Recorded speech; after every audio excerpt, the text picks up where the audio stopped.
The massive alien ships appeared in Earth's sky without warning. They came from hyperspace in a flash of purple light that could be seen from every continent. 300 warships, each one bigger than any city on Earth, hung in orbit like dark clouds promising a storm. Commander Jaewon stood on the bridge of humanity's flagship, the Horizon. His hands gripped the console as he stared at the view screen. The alien vessels were unlike anything humans had ever built. They looked ancient and powerful, carved from strange materials that seemed to shimmer and shift in the starlight. The communication came through suddenly. A harsh mechanical voice that had been translated into English spoke with absolute certainty. "Attention, humans. You have been found suitable for the galactic sovereignty. You will give us 30% of your people for work. You will give us 30% of your resources. You will give us 30% of everything you make. You have 30 days to agree. If you refuse, we will destroy you. These terms cannot be changed. The sovereignty has spoken." The message ended. No greeting, no introduction. Just a command delivered as if humanity had no choice in the matter. Jaewon felt his blood run cold. 30% of Earth's people meant billions of humans shipped off to alien worlds to work as slaves. He immediately sent the message to Earth's government and waited for orders. Within hours, the United Earth Council met in Geneva. President Yuna sat at the head of a long table surrounded by leaders from every nation. The room was filled with fear and anger in equal measure. General Daeho, the head of Earth's military, spoke first. His voice was grim as he presented the facts. "We cannot win against them. Our technology is 200 years behind theirs. We have 48 warships. They have 300 just in this fleet. If we fight, we will lose." Dr. Sungmin, Earth's top scientist, agreed. "Their weapons can destroy planets. One of those ships could make Earth uninhabitable in hours. We stand no chance in direct combat." Ambassador Hana, a skilled diplomat, added her analysis. "I studied their message. There is no room for negotiation in their language. They do not expect us to talk. They expect us to obey." The council chamber fell into heavy silence. Every person there understood what was being asked of them. Surrender billions of people to slavery or face complete destruction. President Yuna looked around the room. "We must vote. Do we give them what they want, or do we refuse?" That was when an old admiral named Kyung stood up. He walked slowly on artificial legs, having lost his real ones in a war on Mars decades ago. His prosthetics clicked on the floor as he approached the center of the room. "Madam President," he said quietly, "I think we are asking the wrong question. The question is not whether we can win. The question is, what kind of people are we if we surrender our children to aliens without a fight?" He pointed to his artificial legs. "I lost these fighting for human freedom in space. Thousands died in those battles. Did they die so we could hand over our people at the first threat? I say no." Ambassador Hana stood up to challenge him. "Admiral, you are asking us to choose death over life. Our children will die. Our world will burn." "Yes," Kyung said simply. "They might. But I would rather see them die free than live as slaves. Some things matter more than survival. Freedom is one of them." The debate went on for 18 hours. Some argued they should agree to buy time and develop better weapons. Others said that once they started obeying, they would never stop. The room was split almost evenly. Finally, President Yuna called for the vote. "Shall humanity agree to the sovereignty's demand?" The vote was recorded in complete silence. When the results appeared, they showed 51% against agreeing, 49% for it. By the smallest possible margin, humanity had chosen to fight. President Yuna stood with a heavy heart. "Then we have 30 days to prepare. General Daeho, ready our military. Dr. Sungmin, work on any weapons that might help. Ambassador Hana, write our response." She paused. "And may God help us all." The news spread across Earth within hours. Panic filled the streets. Parents held their children closer. Soldiers went to their posts. Engineers worked day and night to prepare ships for war. In Seoul, a woman named Sora watched the news with her young daughter, Minji. The 7-year-old looked up at her mother with frightened eyes. "Mom, are the aliens going to kill us?"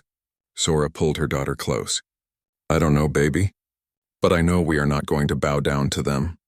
We are going to stand up and fight. Even if we lose, especially if we lose."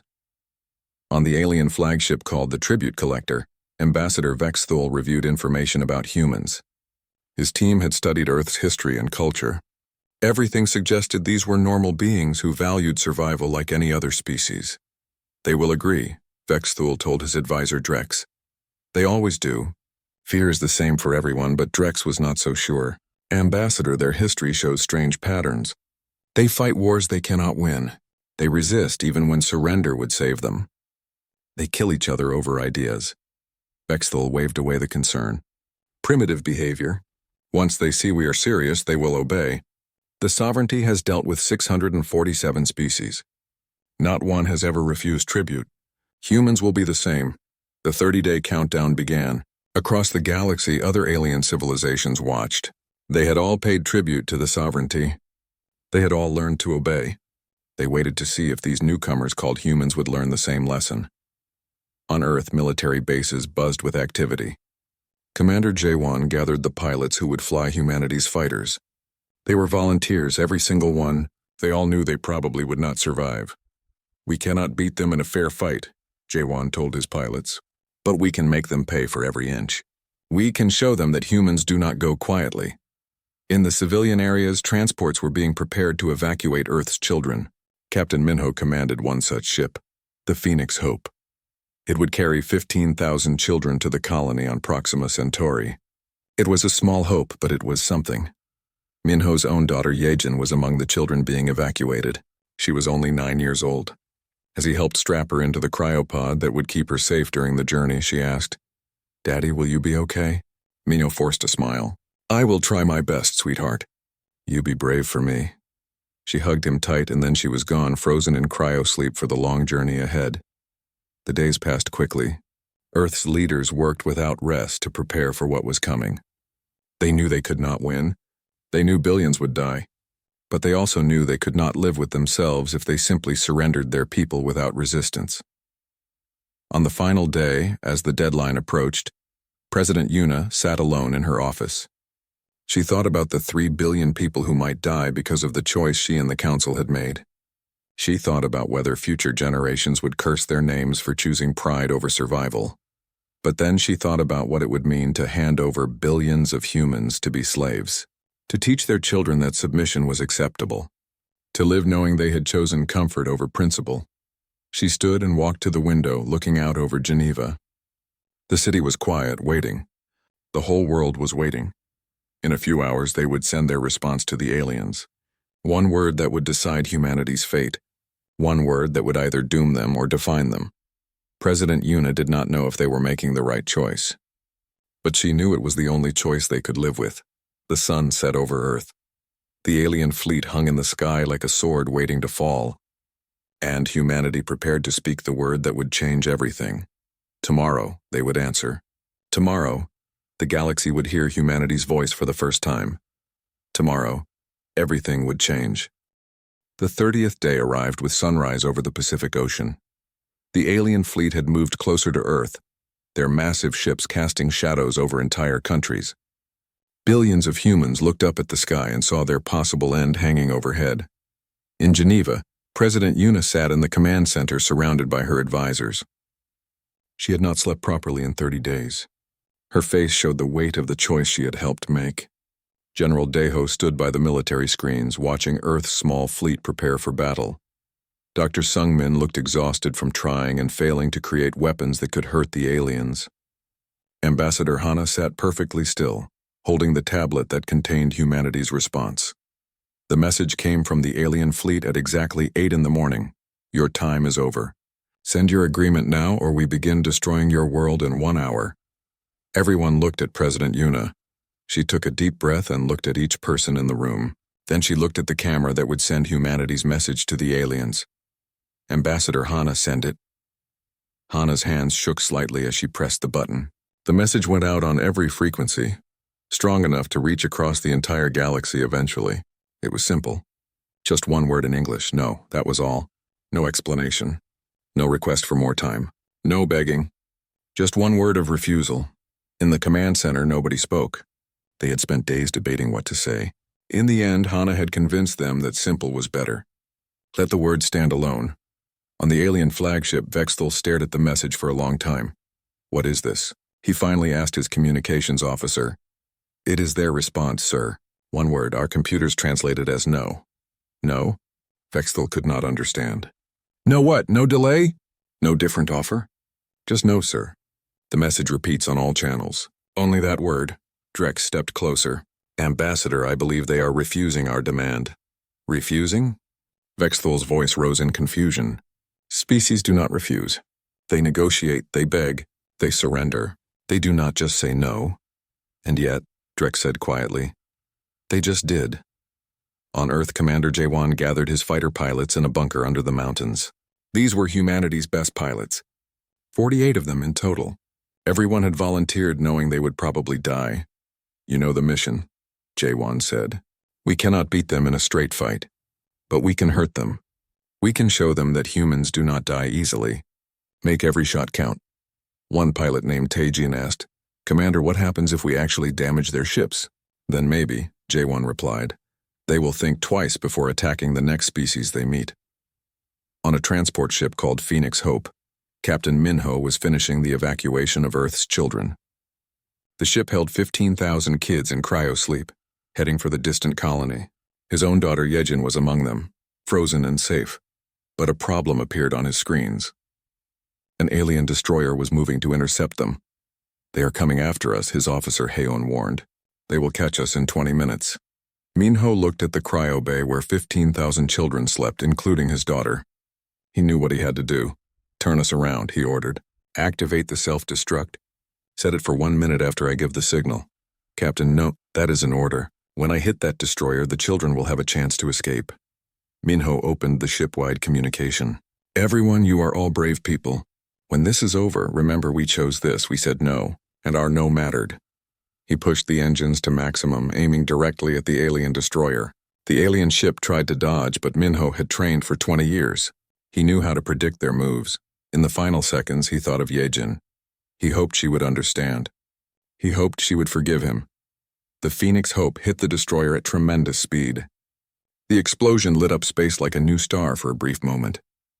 The destroyer, its engines destroyed, began tumbling out of control. The transport ship carrying the children, damaged but intact, continued toward safety. On the alien flagship, Ambassador Vexthal watched his casualties start to mount. 3 ships destroyed, 7 badly damaged, hundreds of alien warriors dead, against a species that should not have been able to scratch them. How are they doing this? He demanded. Drex studied the battle data. They are not trying to win.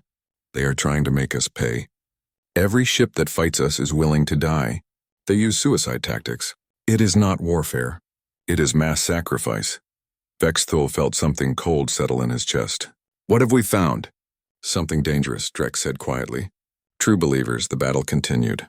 Earth's defensive fleet was slowly destroyed, but the cost was terrible. By the time the last human ship fell, the aliens had lost 47 vessels out of 300. Vexthal looked at the casualty reports and felt sick. This was not supposed to happen. Species were supposed to surrender. On Earth, President Yuna stood before a camera for the last time. The aliens were preparing to bombard the planet. She knew she had only minutes left to live. To the galactic sovereignty, she said calmly, we told you no. To every species in the galaxy listening, we said no, and we meant it. They are going to kill us now. Billions will die because we refuse to submit. But we die free. We die human. We die knowing we never bowed to tyrants. She paused, her voice becoming softer. To the other species who pay tribute, you do not have to live like this. You can say no. Yes, you might die. We are about to prove that. But there are worse things than death. Living as slaves is one of them. Remember us. Remember that we chose freedom, and maybe someday you will make the same choice. The broadcast ended. The bombardment began. From orbit, the alien fleet unleashed terrible weapons. Kinetic strikes. Plasma fire. Weapons that humanity had no names for. Cities burned. Mountains melted. Oceans boiled. And through it all, humanity broadcast one word from every surviving station. From every ship. From every colony. No. Just that. Simple. Defiant. Unbreakable. In Seoul, Sora held her daughter Minji as they hid in a shelter. The building shook with each impact. Minji was crying but trying to be brave. Mom, you are scared, the little girl said. Sora nodded, not hiding the truth. Yes, baby. I am terrified, but we are not going to say sorry. No, sweetheart. We are not going to apologize for wanting to be free. Minji was quiet for a moment. Then she said in her small voice, Good. The bombardment lasted for 46 hours. When it ended, 3 billion humans were dead. Every major city was destroyed. The moon base was gone. Mars' colony was a tomb. Earth's surface was poisoned and burning. But humanity was not extinct. Deep in the bunkers, millions had survived. The distant colonies on the outer moons remained intact. And somewhere in deep space, a damaged transport ship carried 15,000 children toward an uncertain future. More importantly, humanity's message had survived. President Yuna's final broadcast had been picked up by 47 different alien civilizations. The words, the defiance, the terrible price paid for freedom, all of it was spreading across the galaxy. On the alien homeworld of Kresh, the High Council met to hear Vexthal's report. The council was made up of the most powerful species in the sovereignty.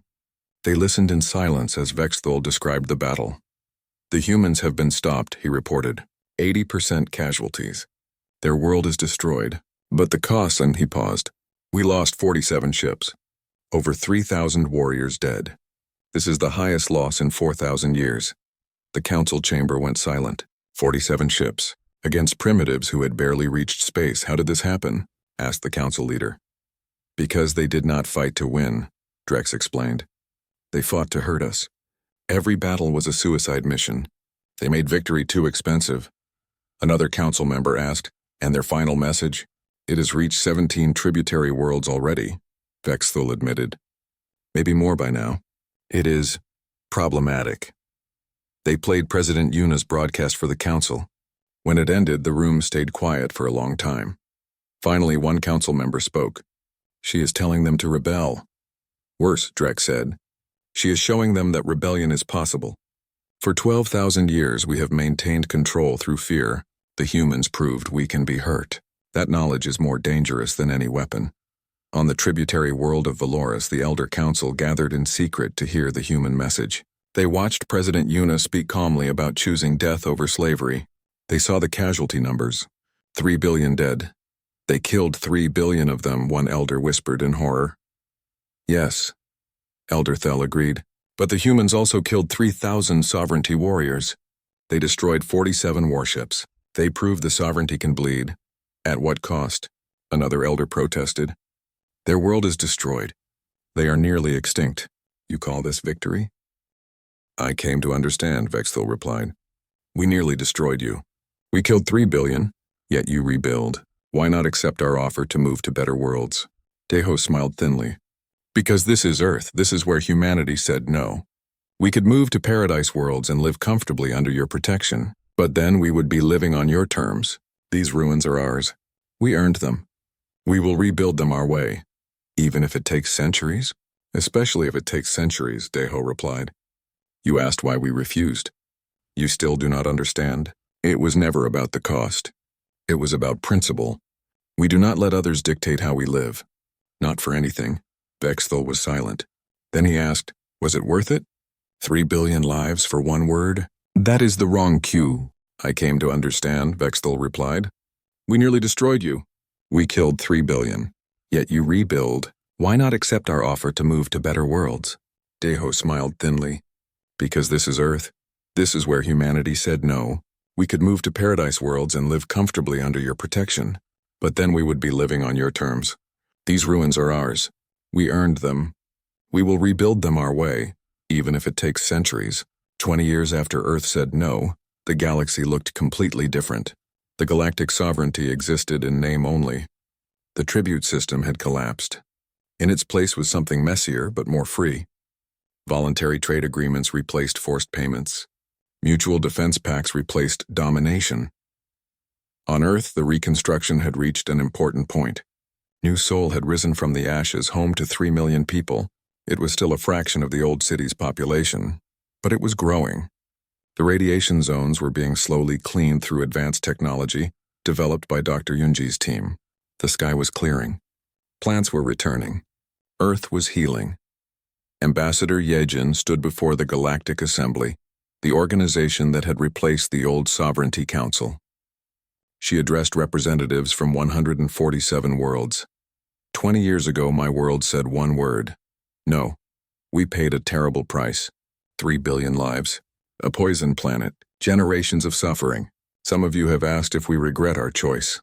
She paused, looking around at the faces of dozens of species, all now free of forced tribute. I cannot speak for the dead, but I can speak for myself. I lost my father in the war. I grew up on a frozen moon, raised on stories of Earth's defiance, wondering if his death meant anything. She gestured to the assembled delegates. Now I know it did. My father did not die to save Earth. Earth was dying anyway. He died to prove a point, that submission is a choice, not fate. That tyranny only works when we agree to it. That no is always an option, even when it costs everything. She looked at each delegation. Every one of you is here by choice now, not force. Every one of your worlds is free to govern itself. That is my father's legacy. That is Earth's gift. Was it worth 3 billion lives? I do not know. But I know those lives bought something precious. They bought the understanding that freedom is always worth fighting for. The chamber erupted in applause. Not everyone agreed, as some worlds still resented Earth for destroying their comfortable arrangement. But most understood what Earth had done for them. After the session, a young delegate from the Morphine approached Yejin. His name was Kethrin, grandson of the legendary warlord Keth who had led his people's uprising. Ambassador, my grandfather died last year, Kethrin said. His final words were about your people. He said, the humans showed us how to be free. Never forget that. Yejin felt tears in her eyes. Your grandfather freed his people. He did not need us for that. No, Kethrin agreed. But we needed your example. We needed someone to show us that defiance was possible. Before Earth, we thought we were alone. After Earth, we knew we could fight. On Valoris, the planet had become a center of democratic reform. They had created a museum dedicated to Earth's resistance. The centerpiece was a holographic display of President Yuna's final broadcast, played continuously. Millions of Valorians visited each year. A young student named Thela visited with her school class. She stood before the hologram watching President Yuna speak calmly about choosing death over slavery. Teacher, were the humans scared? Thela asked. Her teacher nodded. Terrified. Their records show they were full of fear, but they did it anyway. That is courage. Not the absence of fear, but acting despite it. I want to be that brave, Thela said quietly. Then remember this, her teacher replied. Remember what they did and why. Remember that freedom is not given but taken, and the price is often terrible. If you remember that, you honor them better than any monument. In the sovereignty's former capital of Kresh, the transformation had been dramatic. The High Council was gone, replaced by an elected galactic senate where every member world had representation. Councillor Drex, now retired, spent his days writing his memories of the old empire's collapse. In an interview, Drex reflected on humanity's impact. The humans did not defeat us militarily. We destroyed their world. We killed 3 billion of them. By conventional measures, we won, but they defeated us strategically. They proved our system was broken. They showed every tributary species that resistance was possible. They made subjugation unprofitable. Do you regret the bombardment? The journalist asked. Drex was silent for a long time. Yes, not because it was militarily wrong. From a strategic view, we did what we thought necessary. I regret it because it was morally wrong. We killed billions to maintain a system that deserved to fall. The humans were right. We were wrong. It took me years to admit that. Some say the sovereignty should have stayed firm, that reforms made the galaxy weaker. Drex's voice carried scorn through the translator. Weaker? The galaxy is more prosperous now than ever under tribute. Trade has increased. Innovation has flourished. Conflicts are resolved through talk, not force. Yes, things are messier, but strength is not about control. It is about resilience. A galaxy of free worlds is far more resilient than an empire of subjects. On Earth, General Daeho, now in his late 80s, visited the memorial every week. He traced his fingers over names he knew. His daughter, his wife, his brother and sister, all gone. A young couple approached with their child, a 5-year-old girl. The father was teaching his daughter about the price of freedom. The girl recognized General Daeho. Are you the General Daeho? She asked. The one who fought the aliens? I am, Daeho replied, kneeling down. My teacher says you are a hero. Daeho shook his head. No, child. These people are the heroes. He pointed to the wall of names. I just survived. The real heroes are the ones who did not. But you made the choice to fight, the father said. That took courage. No, Daeho corrected gently. That took desperation. We were terrified. We knew we would probably die. We fought because we could not see any other option that let us remain human. That is not courage. That is stubbornness. On Bjorn's hope, the colony had grown to 50,000 people. Many of the original 15,000 children had stayed, making it their permanent home. They built a unique society, founded by children who had lost everything. The colony's charter required every citizen to spend 1 month working in the Archive of Remembrance when they turned 18. This was a vast library containing records of everyone who died in the bombardment. Every person had a file with their name, life story, family, and dreams. Minji, daughter of survivor Sora, worked her month in the archive at 18. She recorded oral histories from aging survivors who had settled on Bjorn's hope.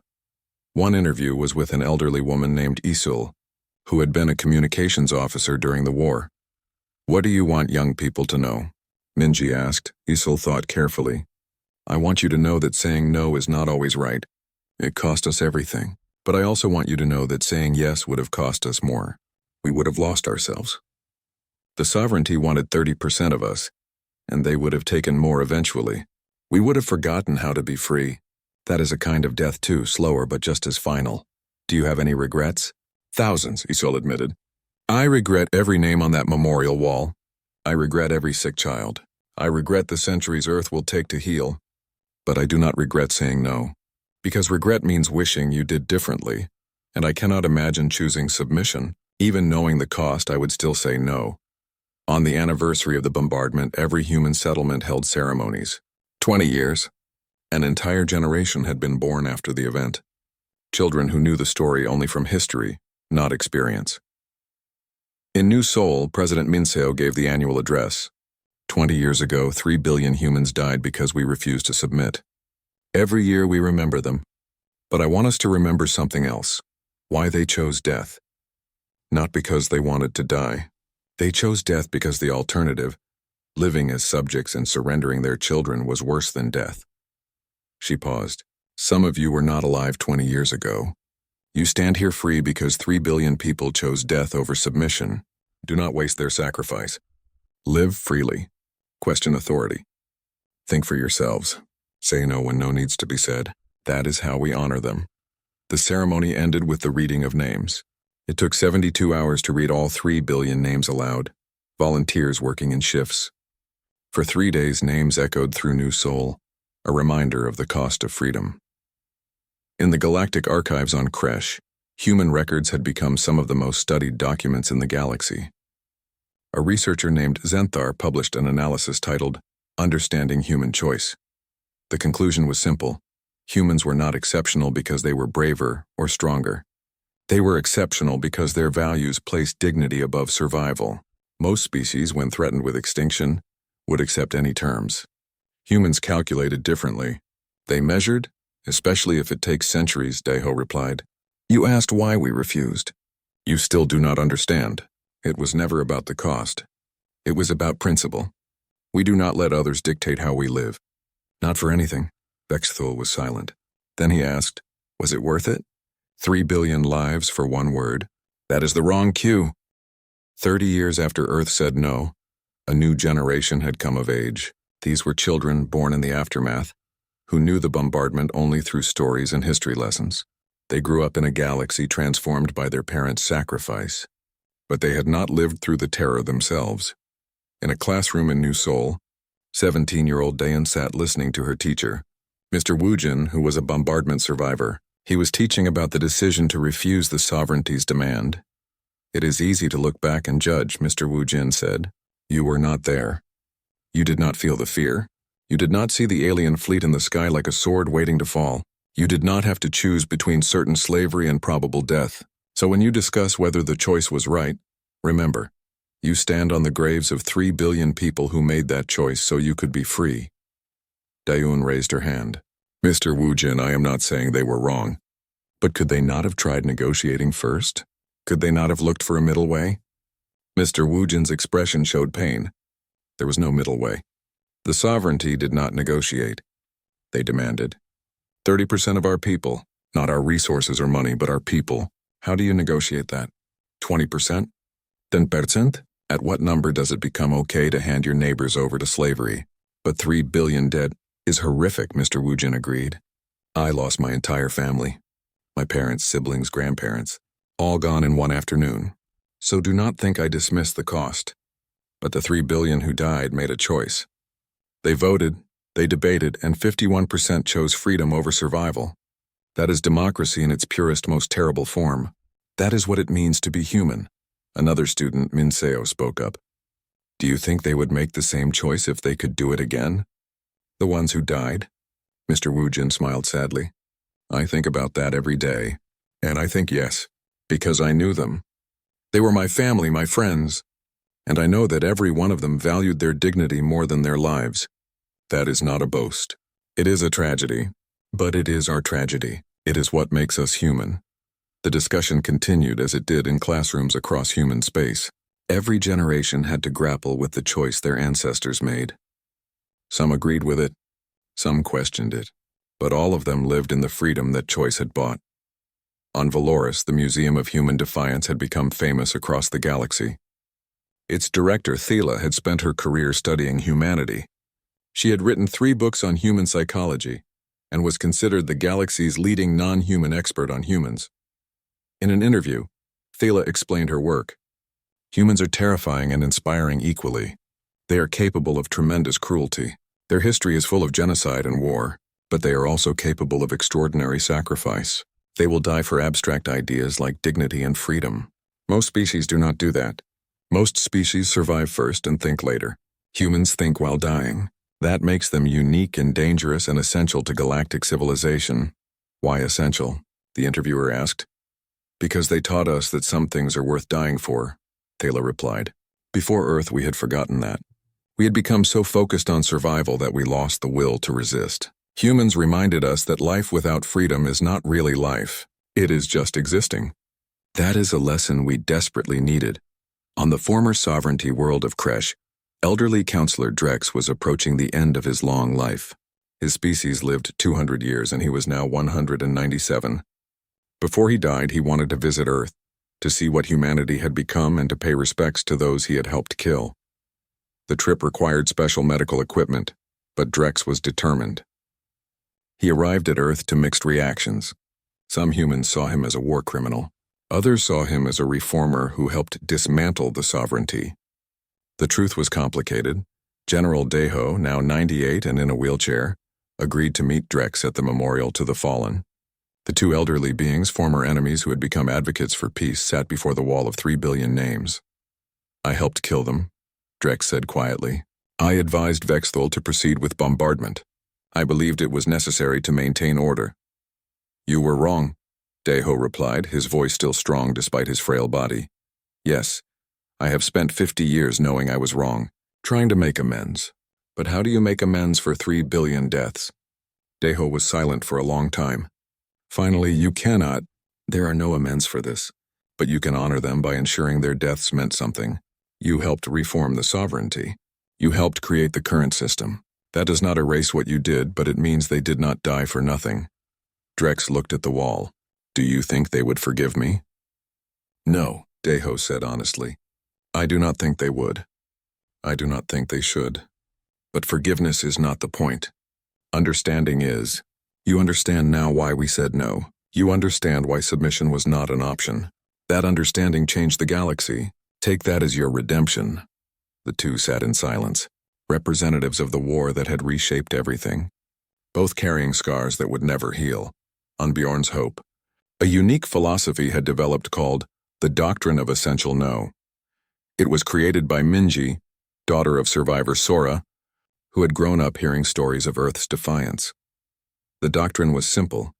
Every being has an essential self, a core identity that includes their values, autonomy, and dignity. Any demand that requires you to surrender your essential self should be refused, regardless of cost. The sovereignty's tribute demand required humans to surrender their essential self. Therefore, refusal was not just justified but morally required. The doctrine became influential across the galaxy. Young people especially embraced it as a framework for resisting oppression. Critics argued it was too absolute, but adherents countered that the alternative, gradual surrender of essential self, was spiritual death. On Earth, the Mars Memorial Garden was half complete. 1.5 billion flowers planted, 1.5 billion names honored. The project had become a pilgrimage site for beings from across the galaxy. A young morphine couple, Kethros and Pela, visited on their honeymoon. They spent a week planting flowers and reading names. Each name represented a human who died so the galaxy could learn to say no. Why did they do it? Pela asked, tears streaming as she read name after name. Why did they accept this? Because they had to, Kethros replied. Someone had to show the galaxy that resistance was possible. It happened to be them. They did not ask for this burden. They just carried it because no one else would. They planted their flowers in silence, adding 2 more to the 1.5 billion already growing. In Geneva, President Ara addressed Earth on the 30th anniversary. 30 years ago, 3 billion of us died. Today, I want to talk about what we built with the freedom they bought us. She showed images of Earth thriving and green and alive. We have rebuilt. We have healed. We have grown. But more importantly, we have remembered. Every year we read names. Every generation plants flowers. Every child learns the story. We do this not to glorify war or death, but to remember that freedom has a price, and that price was paid in blood. She became more intense. Some people, mostly younger generations, have asked whether we should move past this. Whether we should stop focusing on deaths and start focusing on life. I understand that impulse, but I reject it. We must never move past this. We must never forget. Because the moment we forget the cost of freedom, we risk losing it. The sovereignty is gone. The tribute system is gone. But tyranny is not gone. It never is. There will always be those who want to dominate and control. Every generation will face the choice, submit or resist. If we forget what submission costs, we risk making the wrong choice. She looked directly at the camera. So we remember. We plant flowers. We read names. We tell the story. And we teach every generation. Some things are worth dying for. Freedom is one of them. The right to say no is one of them. Never forget that. The speech was broadcast across the galaxy and became one of the most quoted addresses in history. In a small apartment in New Seoul, elderly Sora watched the broadcast with her great-granddaughter, also named Minji. The child was 7. Great-grandmother, were you there? When they said no, Sora nodded. I was. I voted to refuse. I knew it might mean death. I had your great-great-grandmother with me. She was your age. I almost voted to submit to keep her safe. But then I thought, what kind of life would she have as a subject? So I voted no. Were you scared? Terrified, Sora admitted. More scared than I have ever been. But sometimes you have to do the scary thing because it is the right thing. Is that why we read names every year? She signed it and sealed it in a time capsule to be opened in another 50 years. The next day, Dr. Yoonji passed away peacefully in her sleep. She was the last adult voice from that terrible day. News of her death spread quickly. Earth declared a day of mourning. The galaxy observed a moment of silence. At her funeral, thousands gathered. President Kaido gave the eulogy. Dr. Yoonji lived to be 118 years old. She survived the bombardment. She survived the radiation sickness that followed. She survived the dark years of rebuilding. And she spent every one of those years making sure we would never forget. She was the last living adult witness to the choice that changed everything. Now she is gone, but her 75 years after Earth said no, the galaxy had been completely remade. The younger generation, those born into freedom, could barely imagine a time when the sovereignty ruled through fear and forced tribute. To them, freedom was normal. Democracy was normal. Self-determination was normal. But the older generation, those who remembered or whose parents remembered, knew better. They knew that freedom was not normal at all. It was exceptional. It was hard-won, and it required constant vigilance to maintain. On Earth, the population had reached 10 billion. The planet was fully healed now. The radiation zones were gone, replaced by thriving cities and forests. Technology had advanced dramatically.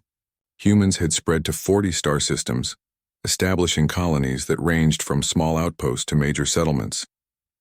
In the Galactic Assembly, now representing 312 free worlds, a new generation of leaders grappled with challenges their predecessors never faced.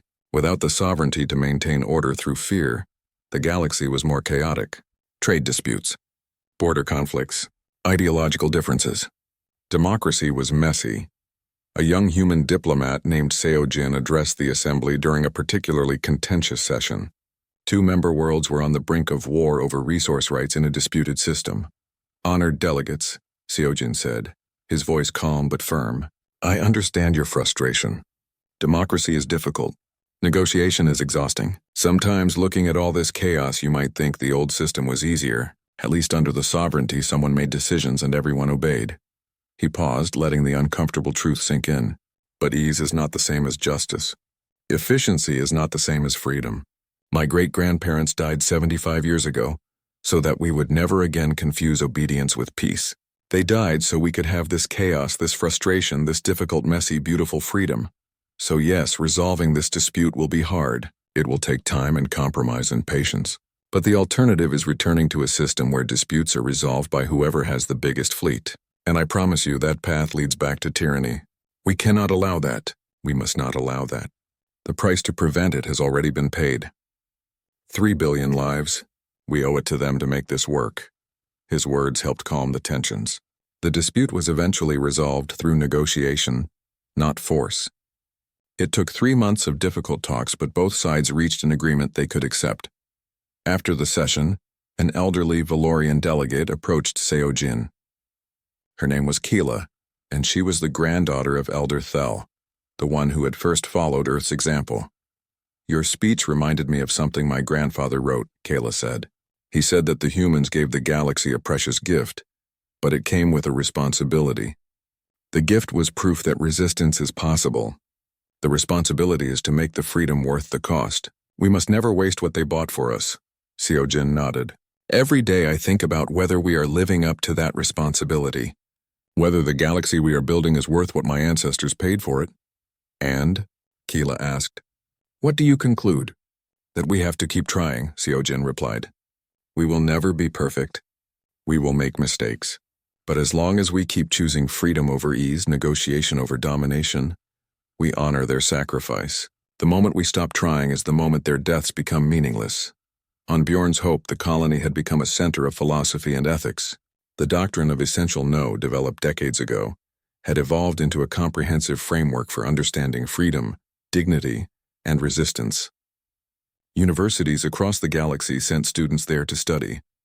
One professor, a human named Chang Min, taught a popular course called The Mathematics of Defiance. He analyzed Earth's choice from game theory, economics, and strategic perspectives. The sovereignty made a classic mistake, he explained to his students. A mix of humans and aliens. They calculated the cost of resistance in immediate military terms. Ships destroyed, casualties inflicted. By those measures, they won decisively. 3 billion humans dead versus 3,000 sovereignty warriors, a ratio of 1 million to 1. He pulled up data on the screen. But they failed to calculate the strategic cost, the propaganda cost, the morale cost, the cost of proving to every tributary species that the sovereignty could bleed. Those costs were incalculable, and they destroyed the empire more surely than any weapon could have. A morphine student raised her hand. Professor, some historians argue that Earth's sacrifice was unnecessary, that the sovereignty was already weakening, that rebellion was inevitable. Do you agree? Changmin shook his head. Inevitable is a word used by people looking backward. Looking forward, nothing is inevitable. Yes, the sovereignty had internal problems, but they had had internal problems for thousands of years. What changed was that humanity proved resistance was possible. They paid the proof in blood. Without that proof, the sovereignty might have limped along for thousands more years. Humanity did not just resist. They showed others how to resist and why it matters. On Earth, the memorial wall with 3 billion names had become the most visited site on the planet. Millions came each year, from Earth and from across the galaxy. They came to see, to remember, to understand. The wall had been expanded over the decades. Now it included not just names, but also personal stories. Anyone could access a database and learn about the individual behind each name. Who they were, what they loved, what they dreamed of, It made the number 3 billion feel real in a way that statistics never could. A young couple from Kresh, the former sovereignty capital, visited the wall on their journey to understand their own planet's complicated history. They spent hours reading stories, overwhelmed by the sheer scale of loss. "How do you live with this?" the man asked a human volunteer who worked at the memorial. "How do you not hate everyone who was part of the sovereignty?" The volunteer, an elderly woman named Heeson, smiled sadly. "We live with it by remembering why it happened. We do not hate you for what your ancestors did. We honor our ancestors for what they chose. There is a difference. Hate keeps you trapped in the past. Honor lets you move forward." She gestured to the wall. "Every name here represents someone who made a choice. They chose dignity over survival. That choice freed your world too. You are not our enemies. You are the beneficiaries of their sacrifice just as we are.